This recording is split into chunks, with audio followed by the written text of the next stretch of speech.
in whatever you are doing throughout the day. The air quality is absolutely poor. Well, as I mentioned, unhealthy. So please take all precaution. Anyway, as we get into the first conversation this morning, we are focusing on the Caribbean's energy security. Particularly, we saw last week at the Guyana Energy Conference, we have also learned of a CARICOM meeting later on this week. But in reflection of such, a lot has been said, especially in regard to regional collaboration. So let's expand on this a bit more to get an understanding of the region's energy security and precisely what collaboration would entail. I'm joined by Professor Emeritus Patrick Kent Watson, and he joins us virtually. Hello, sir. Welcome to the program. Good morning, Keith. My pleasure to be here. Well, thank you so very much. Thank you. Well, Dr. Keith Rowley, Prime Minister of Trinidad and Tobago, says where the times that we're in presents a valuable opportunity to proactively use combined knowledge and expertise available to maximize prospects. Now, that term proactively used, given the situation that we're in globally in terms of energy security, especially with the Caribbean in recent times, what do you suppose he means by that, by using that term proactively use? Well, I suspect that he means that we should actively collaborate with each other in seeking energy security, and I think it's a correct thing to say. Over time, however, I am not sure that is something that we have. He said many things else, many other things while he spoke that sounded very good, and I think it should be said, but I don't think that the reality matches his words.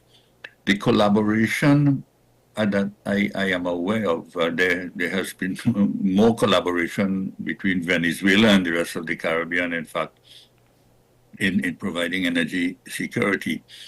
And most of the work that we have done and the kinds of things that we have done have been with persons outside of the region.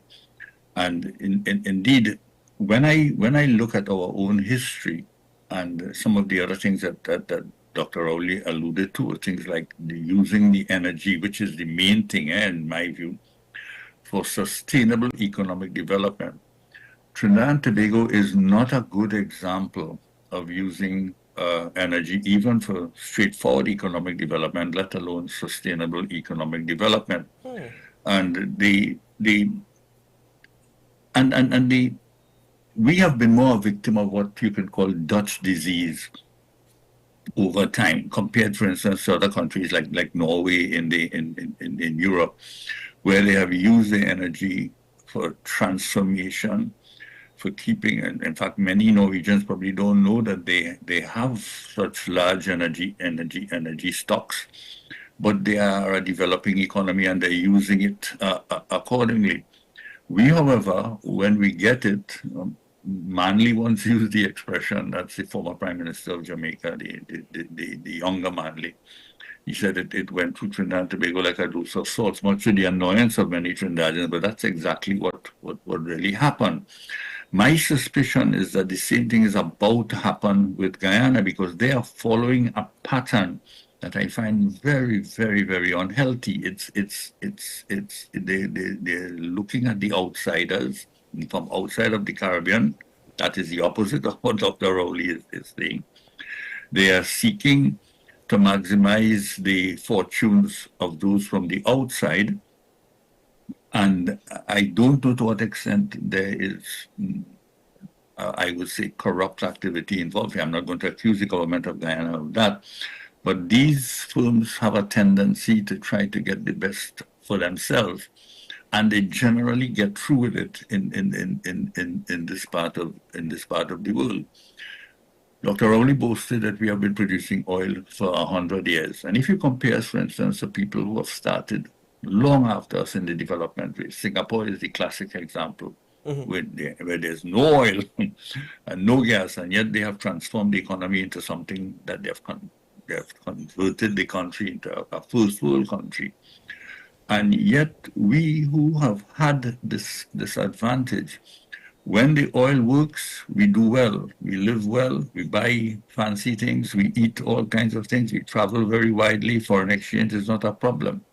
As soon as oil and gas, when I say oil, I mean oil and gas, I mean the energy sector. Soon as things go bad, as it is the case now, we start having trouble.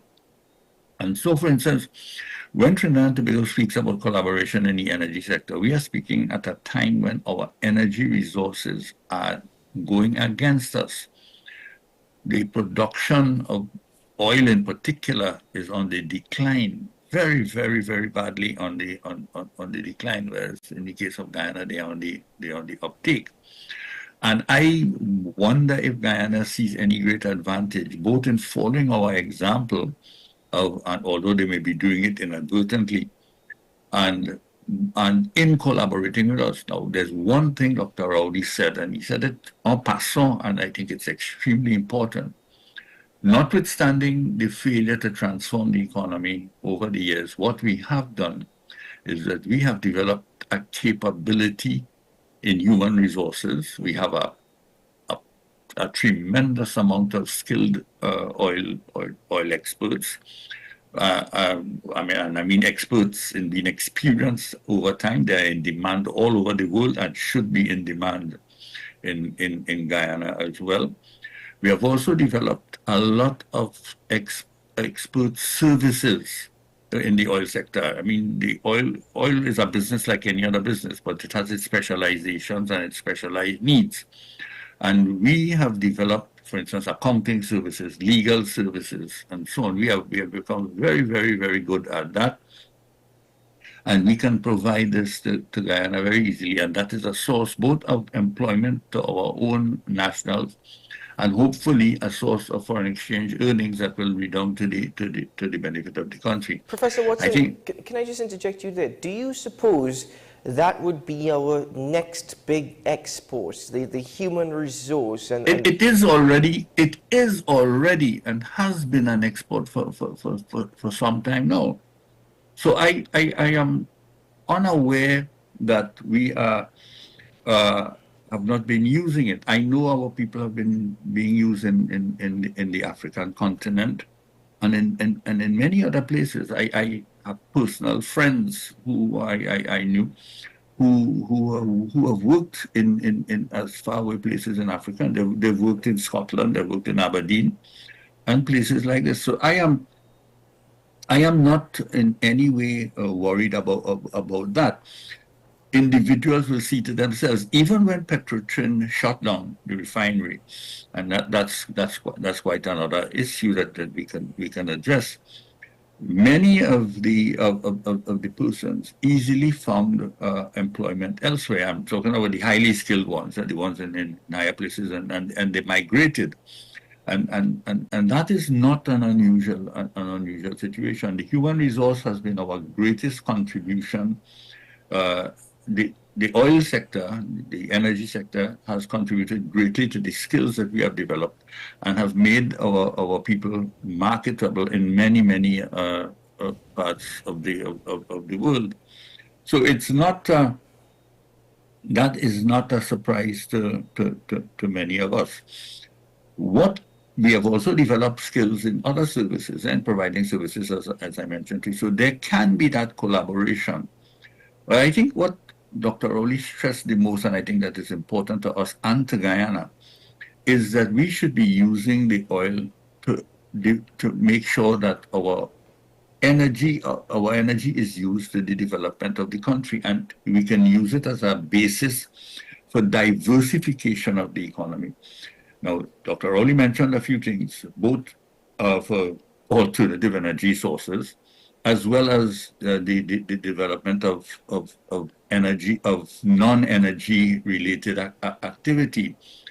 My own feeling is that the way he presented it gave a much better picture than what it actually is. A lot of these things are in the infant stages in the case of Trinidad and Tobago. And we are yet to see, and we are far away from seeing the benefits that they will eventually provide. And if they do work, I expect them to provide. And Guyana should follow that example.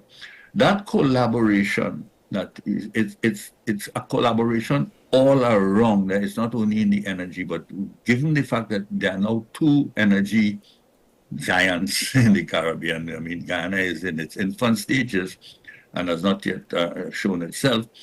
But we can use that energy to assure energy security for the Caribbean. But the way the sector is being developed in Guyana, just as it is in Trinidad, the dominant forces in the production of the oil and gas is foreign, and they are going to have their eyes on other areas, and that I am not sure is going to be of great benefit to the region, and not in any way as Dr. Rowley would like it to be. I wouldn't even say would have us believe, but because these politicians have a tendency to say things that they don't follow up on, and that is the reality that we are faced over time. There's a lot of rhetoric concerning economic development. There's a lot of rhetoric in the current situation about collaboration in the energy sector, but my suspicion is that it will come to naught. Not only, go ahead. Sorry, Professor Watson, because the Prime Minister also mentioned that whilst Trinidad and Tobago is no stranger to energy transition, he's acknowledging, where the world is moving and where the future possibly leads. But at the same time, given all that has been said and done, he's also underscored that energy is the heart of sustainable development. Do you agree, given all that you've presented already? Well, it is not necessarily hydrocarbon-based energy. Yeah? That is not necessarily the only source. He himself mentioned that we are looking at solar energy, and he mentioned that we are looking at what is still in the pipeline for most countries, although some countries are using it already, what this thing that people are calling green hydrogen, which is not an easy thing. Well, it's not a cheap. In fact, he mentioned the costs associated with it, and he mentioned that would be an obstacle to developing that concept in the case of Trinidad and Tobago. But green energy, hydrogen, is the way that many of the big countries have already started to go in. And that includes China, it includes France and countries like these where energy is not necessarily something in abundance. So yes, we are looking at other forms of energy, and energy is the source of transformation. And the Industrial Revolution started off with the steam engine, and the steam was a source of energy at the time. That meant the transition from manual labor to machines, and the source of machinery working, the source of high technology is energy, electricity, and these kinds of things. So energy is at the heart of economic transformation and economic development all over. Not necessarily because, and in his discussion and in his speech, Rowley also mentioned, and quite correctly so, that we must be, I'm paraphrasing him here, and I hope I'm paraphrasing him correctly, we must balance the need for that economic development with keeping the carbon emissions as low as possible. And that may not necessarily mean the kind of energy that we are developing now in Guyana or have developed in Trinidad and Tobago. So we have to be looking at minimizing our carbon footprint while seeking this economic development. And so it is a fact that energy, whatever its source, whether it was the steam that ran the steam engines, whether it's the oil and gas that we have become accustomed to in this part of the world, whether it's the new sources, the wind-generated energy and so on, there is not going to be any great amount of development, industrialization even, which is now an old word in the Caribbean, without an energy source. And that is correct. And we need the energy security throughout the Caribbean in order to do that. Nothing is going to work for us if we don't have that energy security. That is a correct position taken by the Prime Minister. Now, we also find ourselves in a difficult position as a Caribbean people in the sense that we have seen the impacts of climate change firsthand, and in fact the Caribbean has been a focal point of study for the impact of global warming and climate change. But we've also seen praises within recent times for advocating for more developed nations to help fund with our combat against climate change and global warming, the effects of such. It's an intriguing balance, isn't it? The reality is we are victims of it more than we are perpetrators of climate change problems. So in the case of Trinidad and Tobago, we are probably the worst contributor, we and the places, other oil countries. We don't necessarily contribute to the problem as much as the big countries. They are the real villains. And so when we ask for financing, it is, if they want us to take steps to lower our carbon footprint, they should pay for it. I think that is a correct position.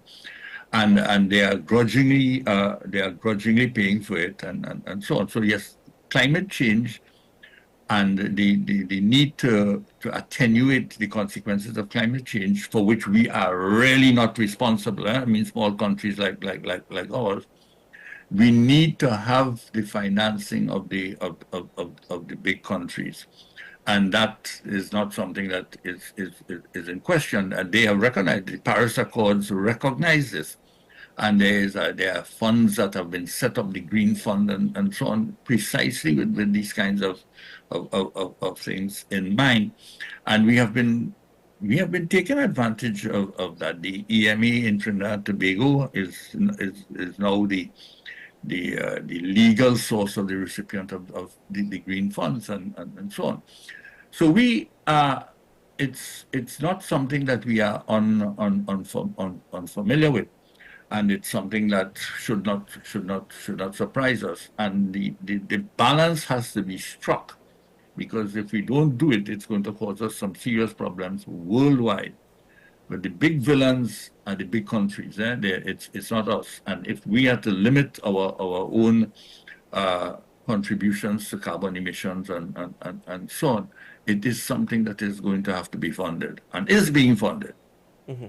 But Professor Watson, at the same time, whilst I understand the point that we are more victims than perpetrators, our advocacy for climate financing, do you suppose, though funds already exist, that our calls for larger contributions would be taken seriously if we are pushing ahead with the extraction of hydrocarbons? And bear in mind, yes, we focused on renewable energy such as solar farms. However, we're seeing more and more at energy conferences what our aim and focus is on. And when you say our, are you speaking of Trinidad and Tobago, or are you speaking of particularly in the Caribbean? No, the Caribbean as a whole does not contribute that large footprint. I mean, they are not energy producers like Trinidad and Tobago or Suriname or Guyana. So the Caribbean as a whole is a bit is more the victim than anything else. Trinidad and Tobago is a contributor to the to climate issues because of what we do, and it's not something that we are going to be stopping in the short run. It is very clear that we have been bobbing and weaving when it comes to our climate change, our contribution to moderating the emissions into the atmosphere. And we would say one thing at these international fora, but we push ahead with our production of oil and gas in the dirty way. So that is a reality, and in a way we can't help it because we need the money. Like the old Marx Stenhouse said, we need the money from it. No matter how the thing is shrinking, we need the money to do what is required. And that is not something that is going to disappear in the short run.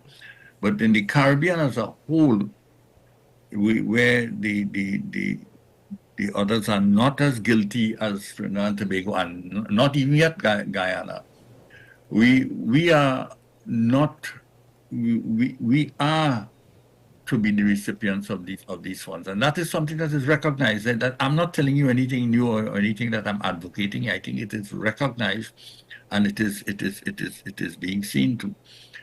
But all of this being said, the whole issue and I mean, when you look at what has happened in recent times, the war in Ukraine, and now what is going on in Palestine, and so on, the world is going more and more away from its objectives and meeting these deadlines by 2030. And there was the COVID pandemic as well. It's going to be very, very difficult, and it's already all the signs are there that the targets that were set for 2030 are not going to be met. Mm-hmm.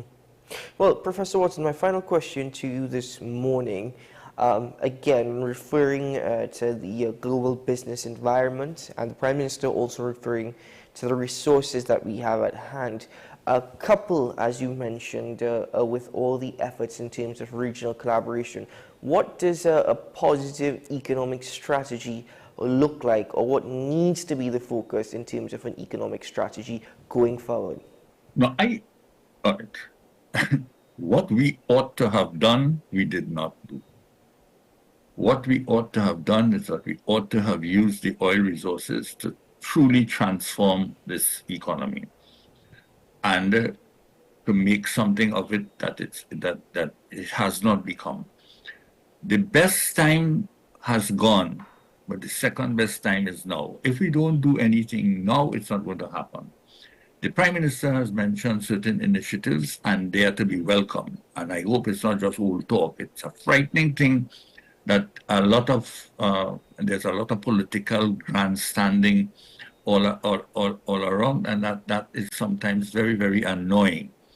To the extent that we are going into alternative sources of energy, that is very, very good. I cannot help but support that. To the extent, and the Prime Minister said it again, that we are using other means and other sources of other kinds of resources to diversify the economy away from. In fact, he used the words in that discussion, that in Guyana, in the speech he delivered, about earning foreign exchange by other means than oil and gas, and that is to be applauded. What we must do is make sure that that is not just old talk. The unfortunate thing is, in order to do that diversification that he's talking about, and it's a necessity, it requires also the use of foreign exchange, which is becoming scarcer and scarcer. Diversification is a risky business. You listen to any discussion by Elon Musk and all these people, and you will hear that diversification is, you're going to fail 100 times before you succeed once. Unfortunately for us, the cost is going to involve foreign exchange usage, and in that sense, loss of foreign exchange.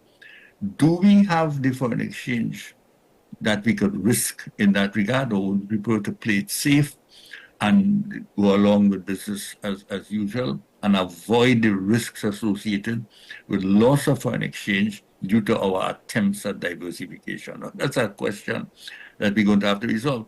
Of course, when the foreign exchange is high, when there's an oil boom and we have it, that is when we should be doing it. And we should have been doing it before I was born. But now we are at the ebb of our oil resources. We are producing less oil, even less gas than before. The prices are not always going to be in our favor. Luckily, we had, I say this tongue-in-cheek, that we had the war in Ukraine that gave us a little boost in recent times.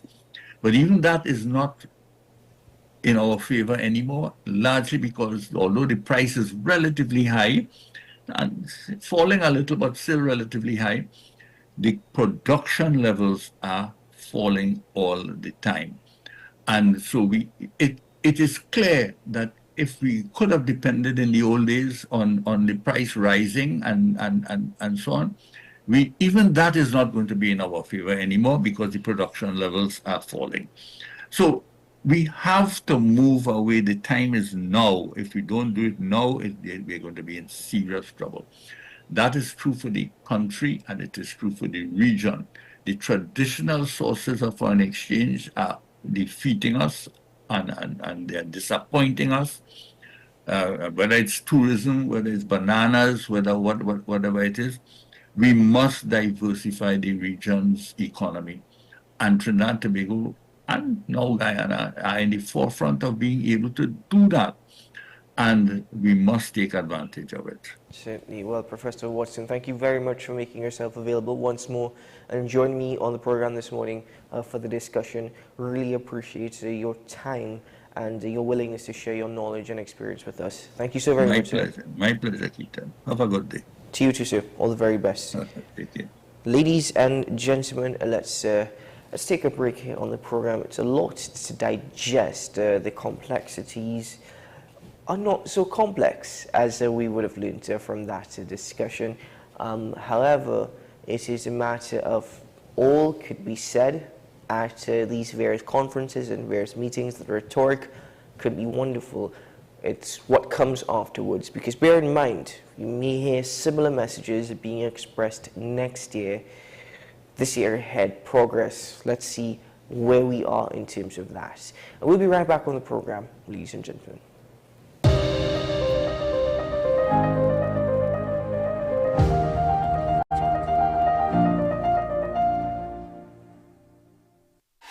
FanZone, your reliable, authentic supplier, has just gotten better. You can now visit our website www.fanzonett.com for your authentic wear and collectibles. The only place where you can use both your Visa debit and credit cards.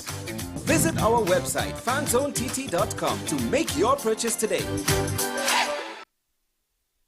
Folks, we're back and better than ever. Your show have always appeared to be a show that is focused on going to the cause or looking to the cause. We hardly ever talk about the white-collar crime, though. We always talk about the ones that involve more as physical violence against individuals. The citizens will only measure transmission when water starts to flow through their taps. The Constitution doesn't talk about local election. Contract mafia that's responsible for looting the country and they own and operate these politicians. So if you are running a country and you can't say nothing as a prime minister, please take up your bag and go. It is not comparative to the murder figures, but it is in fact very high. I believe he's protecting certain individuals.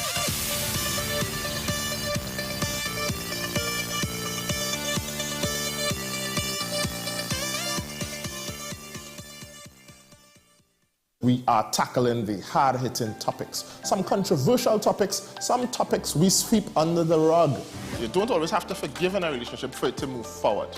If it is you are in a situation where you forgive the person, but to the detriment of yourself, what are you really doing? It is very uncommon for somebody in the younger age group to have dementia. Atheists don't not believe.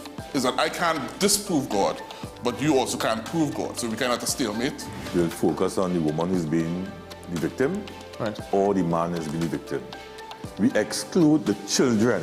Folks are trying to study the underlying brain mechanism to figure out how does this particular disorder happen in the brain? How is the brain processing this? Don't worry about AI, worry about humans working with AI. Are you willing to learn new skills to stay relevant for the future job market? That's the challenge that people are going to struggle with.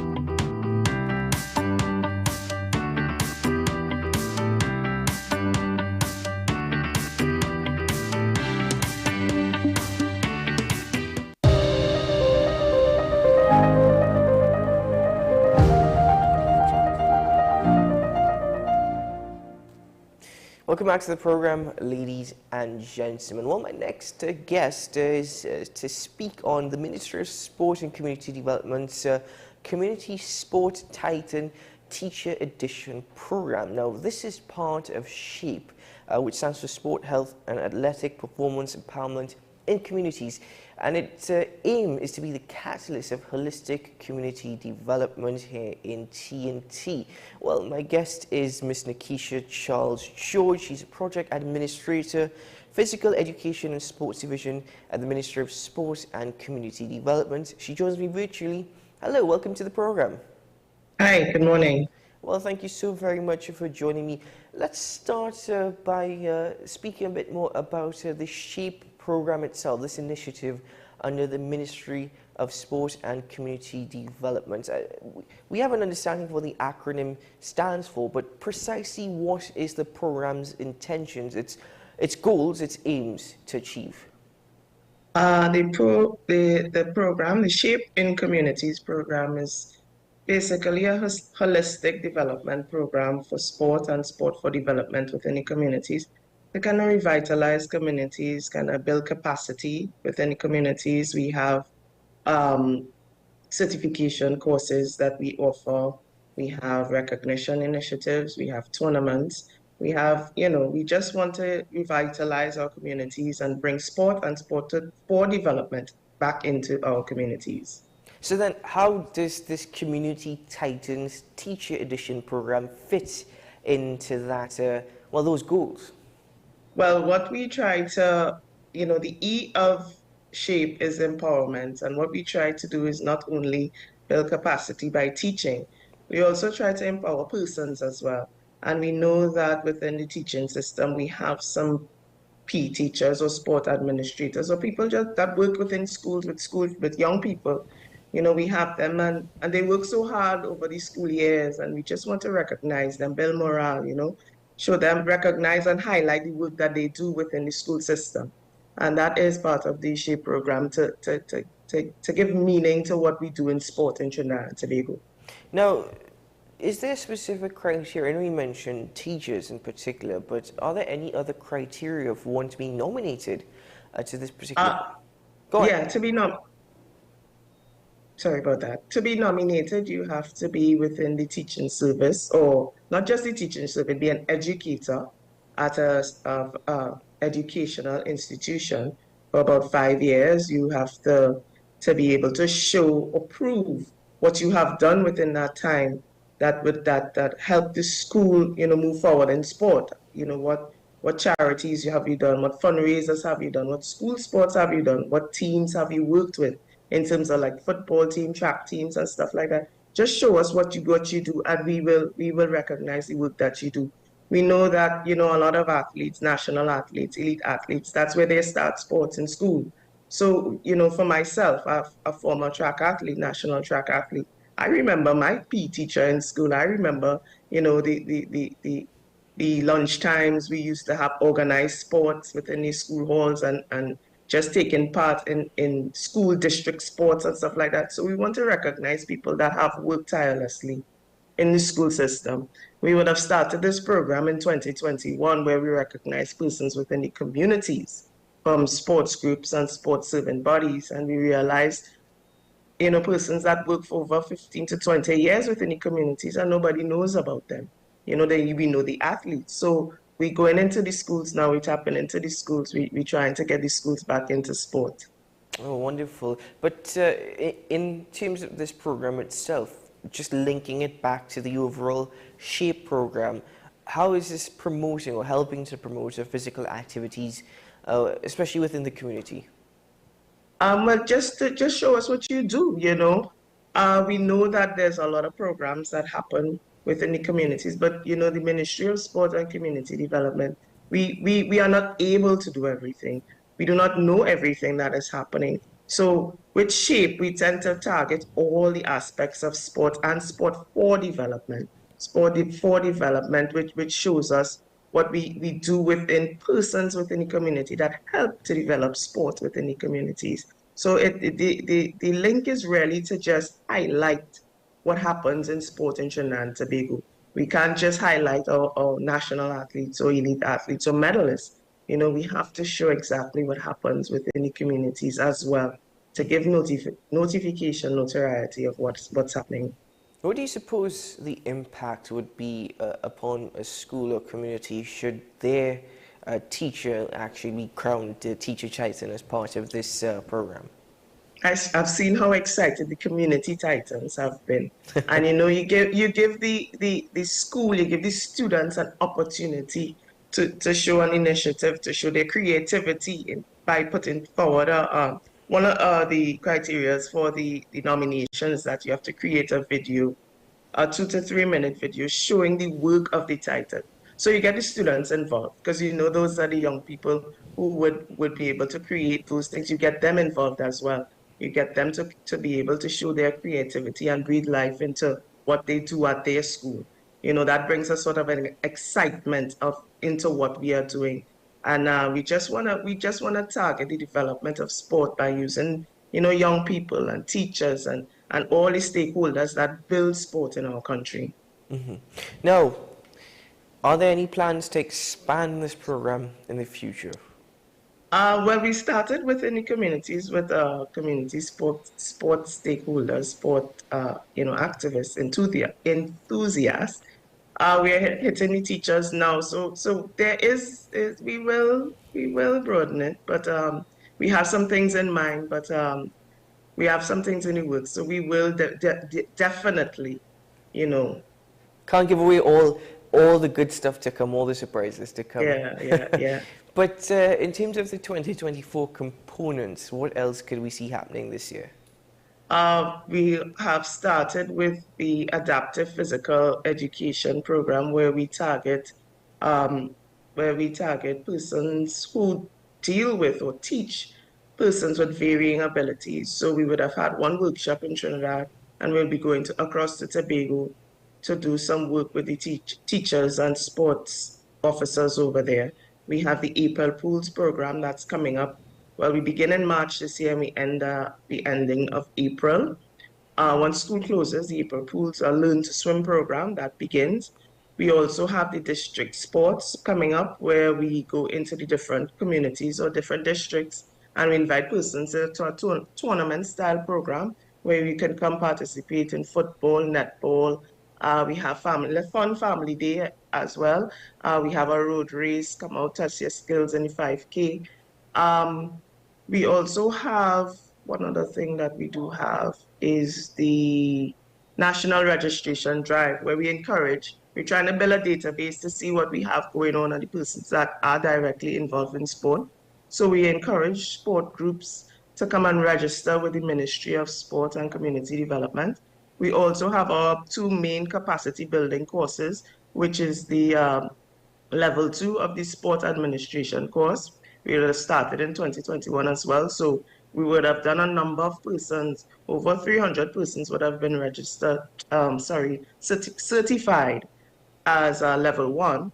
And now we are doing the level 2 in the sport administration and also the community coaching. So the program reaches far and wide. You know, we try to take care of everybody in sports. And in going back to the teacher edition of Community Sport Titan, how could the general public get more involved or play a more active role in this particular initiative? Right. I mean, the people in communities, you don't have to be of a school per se. You know the teachers that live in and work around in your communities because more than likely they do stuff within the communities as well. We have teachers that would have retired as well. You know, we reach out to everyone. You don't have to be specifically from a educational institution, but the person that you're nominated should be. We go to our website, mscd.gov.tt. You go to the Physical Education and Sport Division, you click on the link and you'll see all the information in terms of nominating. You also can visit our social media handles and they would have all the information on everything that the Ministry of Sport has happening. Well, certainly looking forward to the response from the public of such as we'll have to come back and welcome teachers to the program and to have further conversations. But registration closes on March 22nd of 2024. That's not too far away, ladies and gentlemen. It's not too far away, so head on to the ministry's website. I think that's sportsandcommunitydevelopment.tt, and you can register to participate. Well, Ms. Charles George, thank you so very much for joining me on the program this morning, and thank you very much to the ministry for this initiative and for the work that they're doing. Looking forward to what else there is to come, and looking forward to the results of the Community Titan Teacher Edition program. I'm excited as well. We all are. Thanks so much for joining me on the program. Thank you. Ladies and gentlemen, as I mentioned, registration closes on March 22nd, and you can head over to the Ministry of Sport and Community Development's website for more information and to register your participation. We'll take a break here on AM Prime, and when we return, we'll have some regional updates to share with you. We'll be right back.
Knowing how to tell authentic is as easy as 1, 2, 3.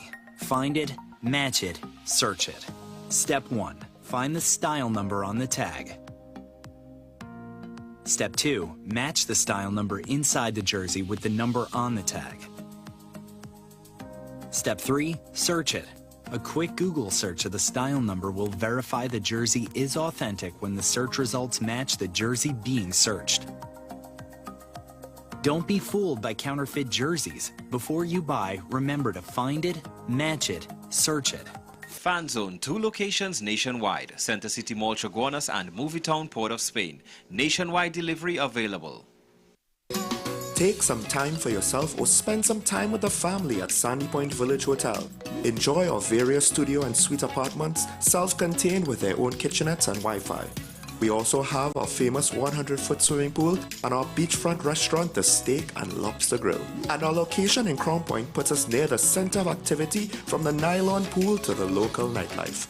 Call us and make your reservations at 639-8533, 389-2378, or email us at sandypointvillagehotel@gmail.com. Every word, every line, every paragraph depicts a real moment in someone's life. A father, a sister, a mother, a brother. We at Newsday are dedicated to you, the people, and through independent, unwavering journalism, strive to always bring your stories to life. Because your stories are more than just words. Newsday, independent and credible. My name is Carl Media. I'm the founder and the host of Ever Increasing Voice Ministries. Join me every Saturday and Sunday on WESN, this powerful station, at 9 a.m. on Saturdays, 1 p.m. and 7 p.m. nightly. Also on Sundays, I'll be on at 7 a.m., 1 p.m. and 7 p.m. at night time. When you come here, we are getting people heavenly ready. This is Face of Sports, WESN Content Capital. How you felt about the kiss on the lip? That's the business. I'm nothing to do with that. I find that was distasteful. The national senior team, whether you like it or not, that is the model for all other teams to follow. I'm assuming that the regional requirement may be a much stricter requirement. This is not about Pro League and Super League. This is a league run by the Normalization Committee that I'm responsible for. Nobody expected FIFA to fund this arrangement. If we don't get a professional attitude towards this, we are doomed for failure. You break a balance, trip the leg, control the body. They ain't gonna stand put forever. Why you want the chief to lose so? Why you want the chief to lose so? They already have two. Lamar don't Why? have. You're jealous because you know the chief's getting closer to the Patriots. Let's go to the last part. No, Let's go to the last part.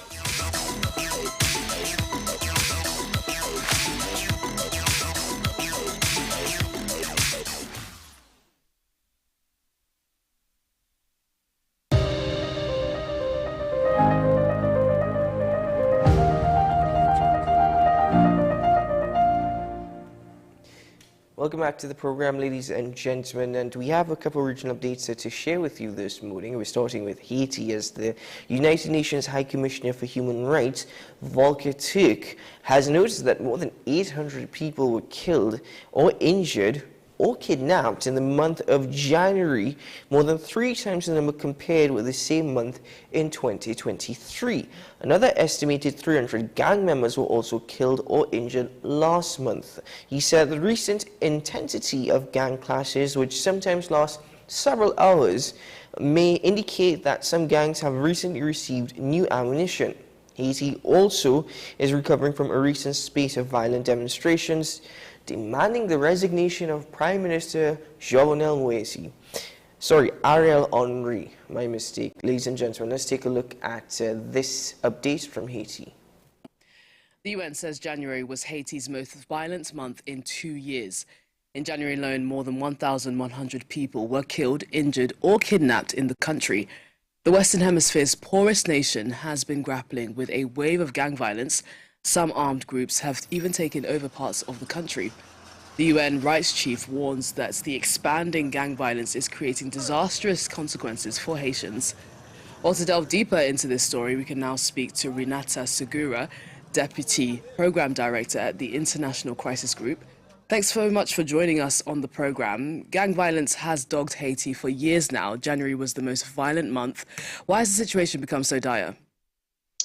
Well, since the assassination of President Moïse in July of 2021, we really have seen what amounts to an almost failed state. Without a president, without a real police force that is able to secure the country, the gangs that have existed for many decades in Haiti have been taking control of more and more territory, and they're fighting each other as well as the police to control these areas. They extort, they kidnap, and they try to really strengthen the way in which they control particularly roads, to be able to make money and have bigger control over both population and territory. And this is all happening as protests have been going on, demanding that Prime Minister Ariel Henry step down after he failed to hold elections this month. He says the votes will be held when the security situation improves. Do you see him giving up power anytime soon? It doesn't seem that way. So the Prime Minister had signed an agreement in December 2021 in which he had promised to convene elections in 2023 and step down by February 7th of 2024. That did not happen. In his defense, it is very difficult to see how Haiti would be able to conduct a fair election at this point. There is no territorial control. The gangs would have real power over who gets to the polls. So it would be very difficult at this point. But we have also seen Henry not really come to the table to negotiate with the opposition to construct a transitional government that is fair and that is seen as legitimate. The majority of Haitians do not like Henry. He has been appointed really by the international community. Nobody ever elected him to power, and he is widely disliked among most of Haitians. However, with no clear path of succession, with no clear sense of who would take power after him if he was to resign, the international community has continued to support him, and it's been extremely difficult to come to an agreement in which there could be some form of power sharing between Henry and those in the opposition.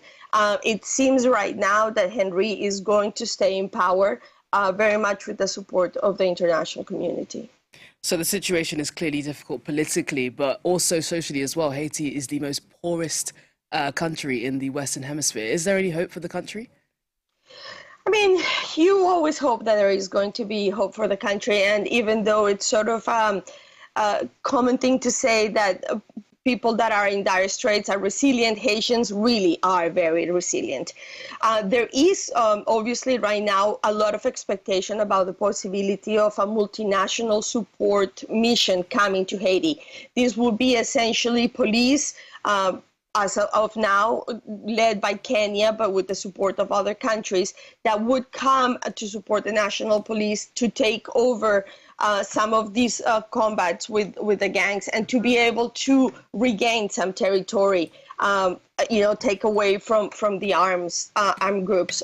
How likely this is going to happen, we don't know for sure. There has been a decision by the Constitutional Court in Kenya that has stopped the deployment of the mission that was supposed to be arriving around now. Both the Kenyan government and the US and others that are supportive of the initiative are trying to figure out ways in which the mission can move forward.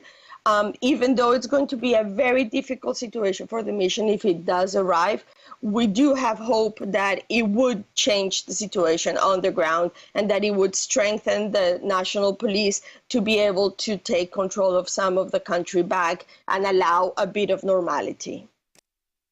All right, ladies and gentlemen, moving now to Cuba. In a surprise announcement, South Korea has formed diplomatic relations with Cuba, a long-time ally of North Korea. This is not necessarily the best news for the North, as it may further ostracize its relations with the world. But what does Cuba-South Korea relations mean for both nations? Let's take a look at this report.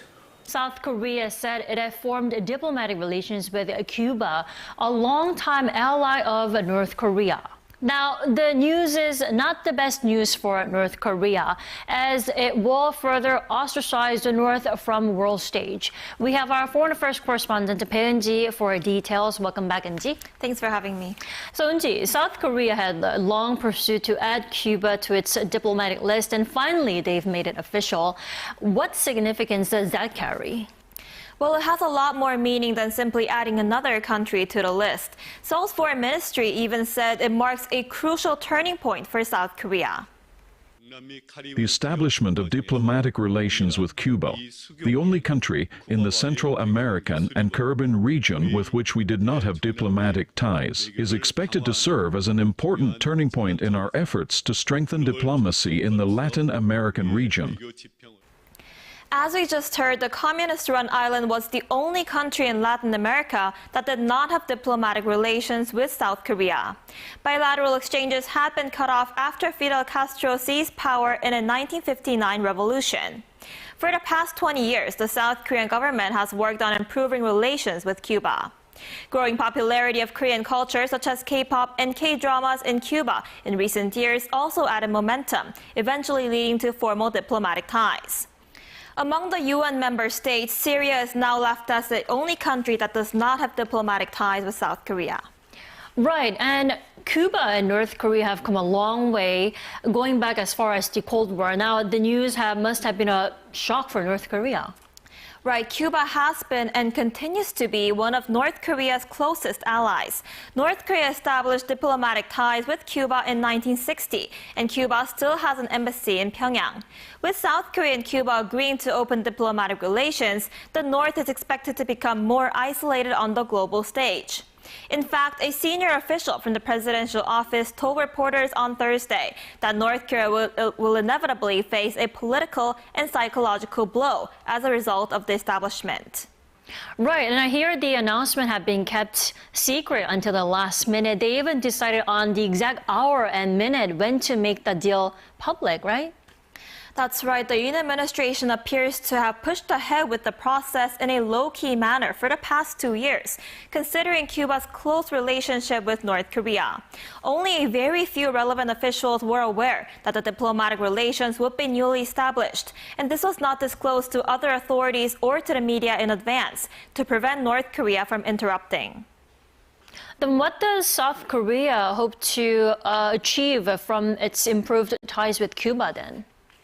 Well, first, the country hopes to expand economic cooperation with Cuba. Seoul's foreign ministry said the new diplomatic ties are expected to help support Korean companies to do business in Cuba. As of 2022, the trade volume between the two countries amounted to approximately $14 million in exports and $7 million in imports. Also, Seoul aims to provide consular assistance to Koreans visiting Cuba, making it easier to obtain visas. Around 14,000 Koreans visited Cuba annually before the pandemic. And there are about 1,000 people descended from Koreans who moved to Mexico in 1921 during Japan's colonial rule, currently living in Cuba. The South Korean government plans to further discuss follow-up measures with the Cuban government, such as the issue of building an embassy there. Certainly a lot to look forward to, from economic cooperation to cultural collaboration. That's right. Ladies and gentlemen, let's take a break here on AM Prime. We'll return shortly.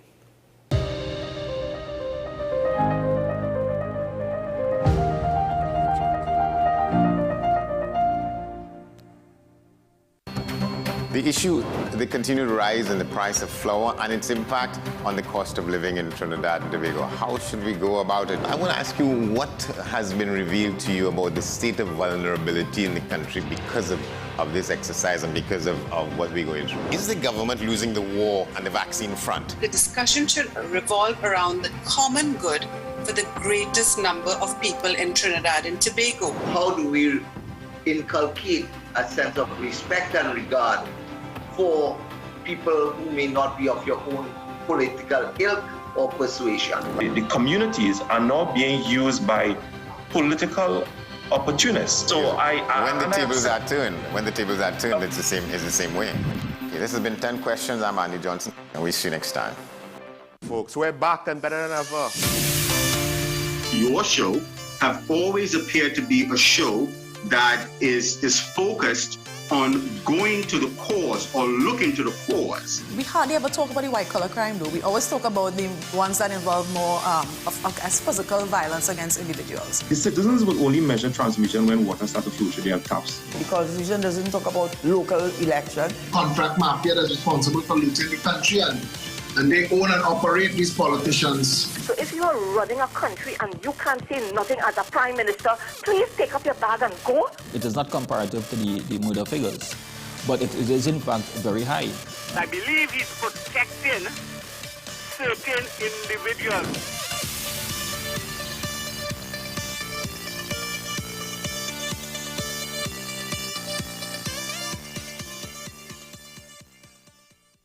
You are watching Strictly Legal on WESN Content Capital. Just give an overview of what exactly is that split arrangement.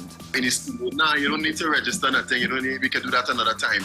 But then it becomes a hit, and then everybody starts to want to claim. The laws that predate many of the independent countries' constitutions are going to be those colonial laws. We know there are an infinite amount of circumstances that would lead to a murder. I have a great idea and I have a great concept, but until it's actually expressed, it does not become intellectual property. Accomplishments or targets of a forensic accountant is to quantify what may have been lost.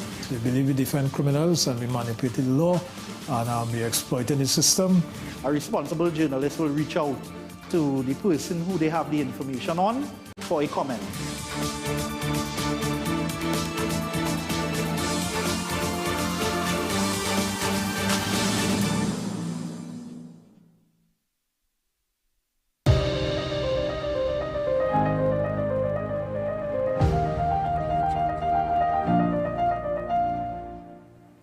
Welcome back to the program, ladies and gentlemen. Well, last week Sunday, that is February 18th, approximately 150 individuals marched to the Red House and around the Red House in support of Israel and their ongoing conflict war with Hamas militants in Palestine.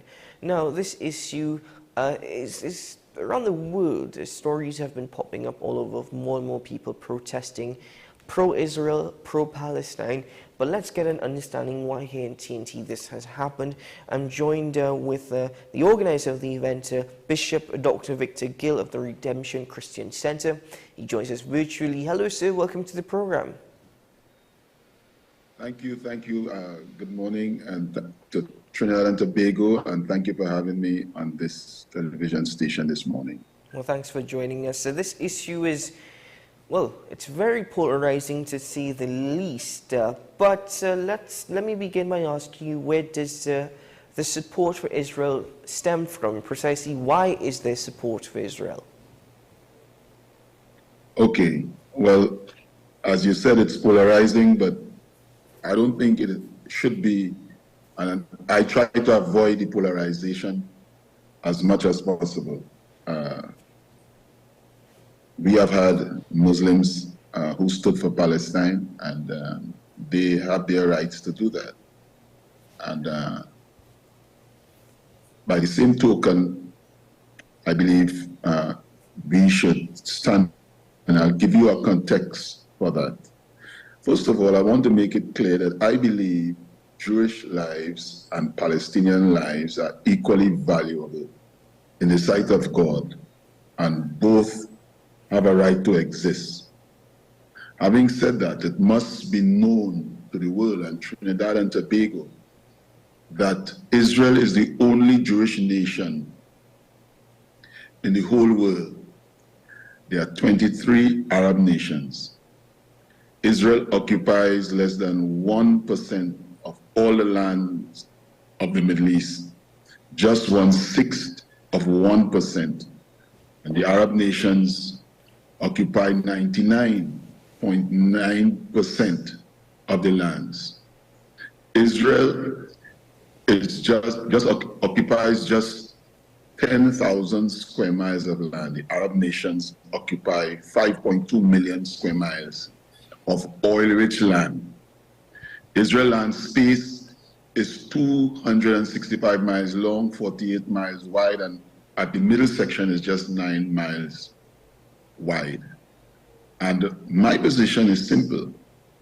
I believe Israel has the right to exist, just as the Palestinians, they have a right to exist too. And Israel has a right to defend itself. So in the wake of what happened on October the 7th, when Israel was invaded by the militant Hamas, which is a proxy of Iran, whose stated goal is to exterminate completely the existence of Israel through their proxies as Hamas and Hezbollah and the Houthis and the Islamic Jihad that they fund. Israel had a right and has a right to defend itself. Okay, so and the people who are saying, well, what about the people that are being killed innocently? I believe Hamas should take responsibility for that, because they are using human beings as shields for their aggression, for their war. They are using their own people as human shields, and that to me is concerning, and that is wrong. So again, I emphasize Palestinian lives and Israeli lives are equally valuable. I pray for both, and I love both. But I stand with this: Israel has a right to exist, being the only Jewish state in the world. So I will begin there. Well, Bishop Dr. Gill, I don't think anybody will argue that Israel's right to existence in the sense of being a Jewish state. There is a historical context and background to that, of which we don't necessarily have to get into. You have acknowledged that Palestinian lives and Israeli lives are equal, and that you pray for both. That being said, Hamas is the government, or the de facto government of Palestine. Won't you say that Palestinians have the right to defend themselves as well against Israel and against Israel's actions? In fact, let me further ask, do you see or have you seen any wrong being committed by Israel? Well, as I said, you know, right and wrong in the context of war is not an issue that I believe is even prudent to get into. There will be wrong on both sides. Who doesn't have a wrong? Which nation upon the face of the earth doesn't have a wrong? When you go into a nation and slaughter, maim, rape, shoot babies, animals, just mayhem, what do you expect Israel to do? Was that right? The Palestinian Authority, up to now, they have not condemned it. Hamas has not claimed that it is wrong. Iran has not claimed that it is wrong. There are wrongs on both sides. Would there be extremes? Look, even the court in The Hague, where the South African government took Israel to court in The Hague, they never condemned Israel for what they are doing in terms of the war. They never called for peace. As a matter of fact, they told Hamas to free the hostages. They are still holding over 100 people hostage. One is a baby just probably over a year now because they got the birthday while there. Underground in these tunnels, over 300 miles of tunnels, they put those things there for the eradication of Israel. So I just want the Islamic community in Trinidad and Tobago to know you all have to be balanced, all right? And just as you have a right to speak, we have a right to speak. Sorry to interject, Pastor Gill, but in that response that there has to be balance, if there was balance indeed, won't you suggest that Israel's response to defending itself has been forceful or has been too forceful?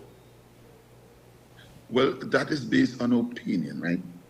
And the reason why I say that is Hamas, this war can end tomorrow if they would release the hostages and lay down their weapon. Hamas, they are using the people, they are using hospitals, they are using homes, they are using cemeteries as military bases, you know, and you have in homes shafts going 20 meters below the earth.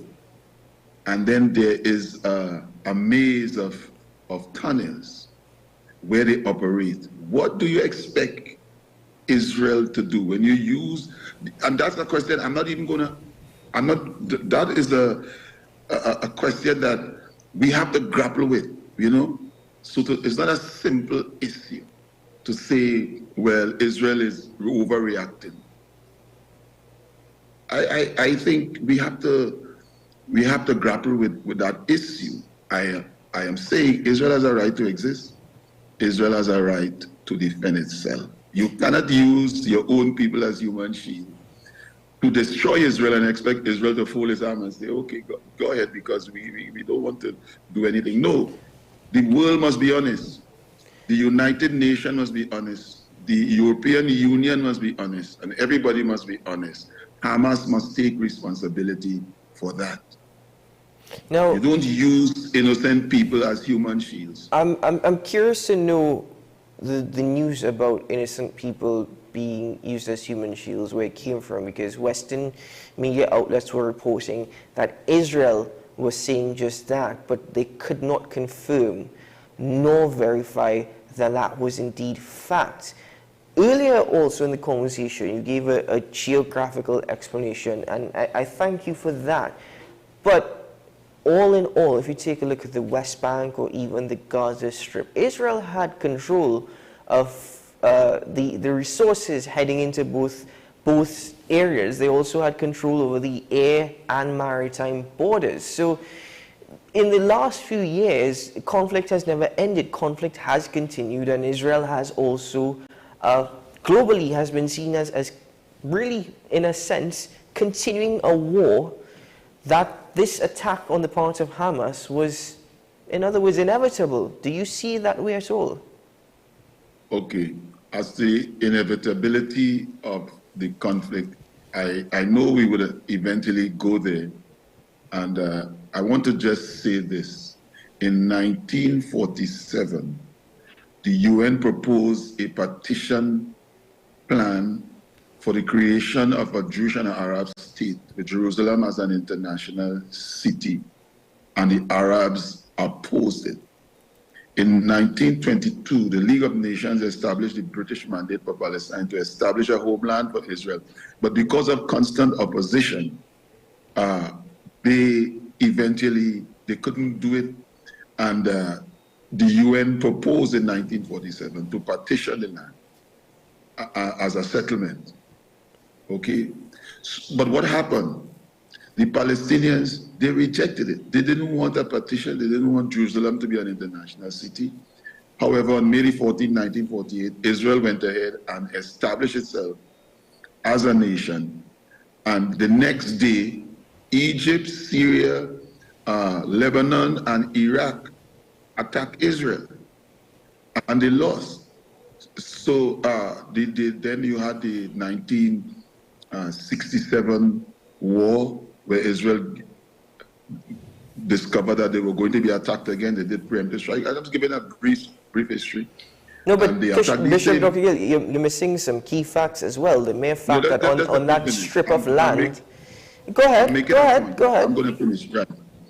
And so they attacked these same nations, Egypt, Jordan, Syria, and they took the Sinai Peninsula, the West Bank, the Golan Heights, and so forth. In 1973, the Yom Kippur War, Egypt, Syria, and Syria launched a coordinated surprise attack against Israel during Yom Kippur. So these attacks, and then, you know, coming out of all of that, you had so much the Camp David Accord, you had so many accords to make peace, Yasser Arafat and so forth. But every time there'll be rocket fires, there will be terrorist attack. It was terrible. And so, you know, because of that, Israel has to defend itself against these attacks. So when you go back to the origin of the land, I mean, we could go right back to the Bible. God gave Israel the land according to Genesis chapter 17 and verse 8. He gave it as an everlasting possession. The boundaries, Genesis 15 verse 18, Joshua 1 and verse 4. It is from the Euphrates River to the Mediterranean Sea to the Sinai Peninsula, the River Jordan, this Nile. And that will be realized in the last days during the millennium, according to the eschatology of the Bible. But I don't want to really get into all of that. But you see, historically, there's a thread.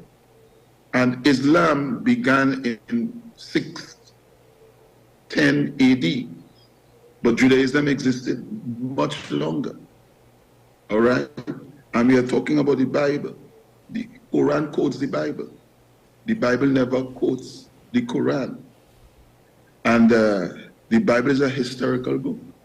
Well, if I ask you how the languages of the world came about, you have to go to the Bible to find that. Imagine we speak so many different languages. The Bible tells you in Genesis 11 verse 7 that God did that. So we have an authoritative argument, and it is a biblical argument. So that's my position. So I get what you're saying, but you also we have to add context, because prior to the United Nations, you know, promising this land, there's also the 1917 British Mandate as well. And there was mass Jewish migration to this particular land that's now called Israel. The thing is that how could we justify it if Palestinians and Palestinian territory already existed there? And then all of a sudden we're saying, well, you know what, never mind that, we're just allowing Jewish people to have this land. That's one. At that time, in 1946, 12% of the population in Palestine was already Jewish. You know, so there was some level of living in peace at the time, apart from which prior to this war starting last year, there was 16 years of blockade within the West Bank and the Gaza Strip that was imposed by Israel. We're seeing that Israel had a right to defend itself, but Israel is also guilty of bombing and having military operations in part of the Gaza Strip when there was some form of settling, some form. I'm not saying there was peace, but there was not a war or a huge conflict necessarily happening. And it's interesting that we speak about the Bible as well, because Genesis chapter 12, verse 13, God is reported to have told Abraham, I will bless those who bless you and curse those who curse you. And I think this was a promise to Abraham, because at that point in time, biblically, nor historically, Israel did not exist. He went on to say in Romans chapter 9, verse 6, not all that descended from Israel belongs to Israel. So the thing is this really, this entire situation, I've quoted the Bible, I've had conversations with with people who have supported Palestine as well and still support Palestine. The question I'm trying to get at, is this based off of religion? Is this support for Palestine, support for Israel, is this all based off of religion? Well, I like some of the scripture you quoted there, but I want you to know that in Genesis 22 and verse 18, God said, in Abraham's seed shall all the nations of the earth be blessed. And when he gave that promise in Genesis 12 and verse 3, it is also applicable to the posterity of Abraham, that is Isaac and Jacob, and we know from Jacob came the 12 tribes of Israel. So, you know, as a theologian, as a biblical scholar, that's how you should understand the Genesis statement, okay, in terms of what is called biblical theology. There's a starting point, but we understand the continuation. Anyhow, I don't want to get into the nitty-gritties of theology, but to respond to your question, the Word of God makes it clear what belongs to Israel, and so forth. So is this a religious issue? Well, Islam is the Arab world, the Muslim world, it's a theocracy basically, and Israel right now is basically a secular nation. And as a Christian, I mean, I am a Christian, I'm not a Jew, but as a Christian, I understand what the Bible says about Israel.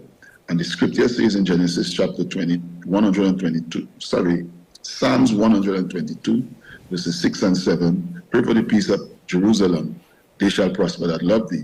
And that same scripture you quoted in Genesis 12:3, God said to Abraham, I will bless them that bless you and curse them that curse you. So this is the scriptures that as Christians we take a position on. And that's why I spoke. That's why I march, because I believe there's a time to speak and a time to be silent, according to the Word of God in Ecclesiastes 3 and verse 7. And I believe this is a time to speak. So, you know, I will not agree with every political party in Trinidad and Tobago, but guess what? I love Trinidad. So I may not agree with every Jewish president and what they do or what they plan in the war room and how they plan to do their stuff. But guess what? I stand with Israel. They might come and go, but Israel remains. And I think you also would agree that Palestinian lives are valuable, Israeli lives are valuable, human life on a whole should not be divided between Palestinian and Israeli. I am just saying that I believe the right thing is the right thing, and no religious persuasion should cause us to be biased. All right? And I believe there are Muslims that will agree with me. Well, Bishop Israel Dr. Gill, right I will be the first to admit that I hold a bias, and that's the thing. Not a bias to Israel, not a bias to Palestine, not a bias to Hamas. I'm not biased to any one of those parties. My bias is to a peaceful solution. My bias is to us all trying to live in some state of harmony and peace. That is where my bias is. And that's why I'm trying to understand both sides when they say we support this side over the other. So again, coming back to all that you said, whilst you've made very good arguments, and I understand what you've put on the table, surely God, whether it be a Christian God, a Muslim God, a Hindu God, surely God, and in this particular conversation, the instance of the Bible, does not command that we blindly support these acts that we're seeing on either side. Well, I think we're on the same page. If I have a bias, it's to what life on both sides. Peace on both sides. All right? But, you know, this is what makes life interesting. We may not agree on everything. And you might see it as Israel going to extremes. I don't say that. I stand by it. Israel has a right to exist and defend itself. Does Israel have a right to the land? We could defend that biblically. Joel chapter 1. God said he will bring them back to the land. You know, I hear Islamic scholars saying, you know, they were rooted out from the land, yes, in 722 BC, 586 BC, 70 AD. They were rooted out from the land and you know, they are displaced. Now the Palestinians that are there and so forth, and it's like it's their land. No, God said they would be rooted out for sin, but God said he will bring them back. Just as he root out a government in Trinidad and Tobago, right? But they come back, they learn their lesson and they come back. Well, it's the same principle. God said he would bring them back. Joel chapter 3 and verse 1. And as a matter of fact, in Joel chapter 3 and verse 2, he said, do not divide the land. God said he will judge the nations for dividing the land of Israel. So you see, but if we go down that path, I do not intend to win an argument. And because I know that wouldn't happen in Trinidad because of religious convictions. But I believe I speak for that in this nation, we should calm down. And let us be fair. And I speak based on Genesis 12:3. God said, I will bless them that bless thee and curse them that curse thee. The government of Trinidad and Tobago and mainly the nations in the Caribbean took a neutral position. I think that is a weak position. And so as a leader, I spoke to preempt, not to preempt, but to circumvent that, and probably not to circumvent, but to veto that. Because somebody needs to speak so that God will bless Trinidad and Tobago. And I see that over the airwaves, over the entire nation, and probably over the Caribbean. We stand with Israel. Well, Bishop Dr. Gill, my final question to you this morning is, you said Israel has a right to exist. In your opinion, in your beliefs, do Palestinians have a right to exist? Well, I said that at the beginning. Palestinians have a right to exist. But you see, Hamas, they want the Palestinians to exist, while they don't want Israel to exist, based on the influence of Iran. And until we settle that, that is what the Yasser Arafat tried to settle, you know, with, I think it was Yitzhak Rabin, Ariel Sharon. These guys tried to do that now with Benjamin Netanyahu. Two-state solution, it never worked. That was the UN proposal in 1947. And so I believe that in Trinidad and Tobago, we should keep a steady head. We have always been a united and peaceful nation, and that should not change. We all spoke, we may not agree, but we should respect each other. Well, Bishop Dr. Victor Gill, thank you so very much for joining me on the program this morning. Like I mentioned, I've had individuals on the program before who are pro-Palestine, so I'm glad that we're able to bring another voice to the program so that there's an all-rounded conversation to have an understanding why people support who they support. So thank you very much for joining me on the program. You know, okay, before I go, you know, as I was speaking there, I'm not seeing your name, so I wanted to address you by your name. Could you just... Yeah, sure. My name is Keaton. Keaton. Pardon? Keaton. My name is Keaton. The video is sticky. Yes.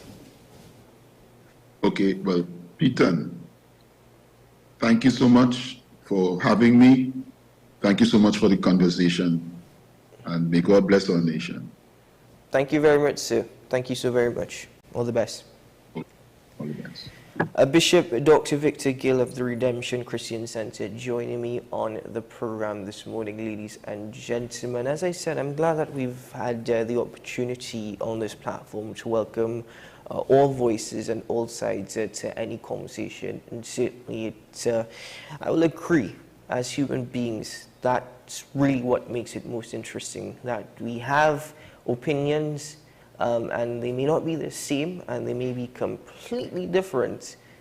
how we go about living and dealing with such is all up to us. So I hope, ladies and gentlemen, that we can take lessons and we can learn from such divided opinions. Anyway, I'm Keaton Shaw, and this has been AM Prime on WESN Contents Capsule. Thank you so very much for joining me for this edition of the program. Wishing you a great day ahead, a productive one, a safe one. And remember, air quality levels are unhealthy. It really was terrible on my journeys into Port of Spain this morning, so please be very, very careful in all that you do. But until tomorrow, I'll see you. Bye-bye.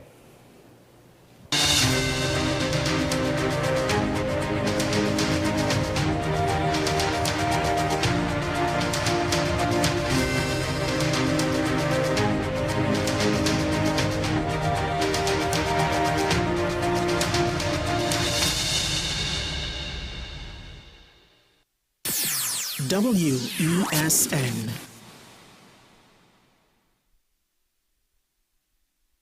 This is Face of Sports, WESN Content Capital. How you felt about the kiss on the lip? That's the business. I'm not to do with that. I find that was distasteful. The national senior team, whether you like it or not, that is the model for all other teams to follow. I'm assuming that the regional requirement may be a much stricter requirement. This is not about Pro League and Super League. This is a league run by the Normalization Committee that I'm responsible for. Nobody expected FIFA to fund this arrangement. If we don't get a professional attitude towards this, we are doomed for failure.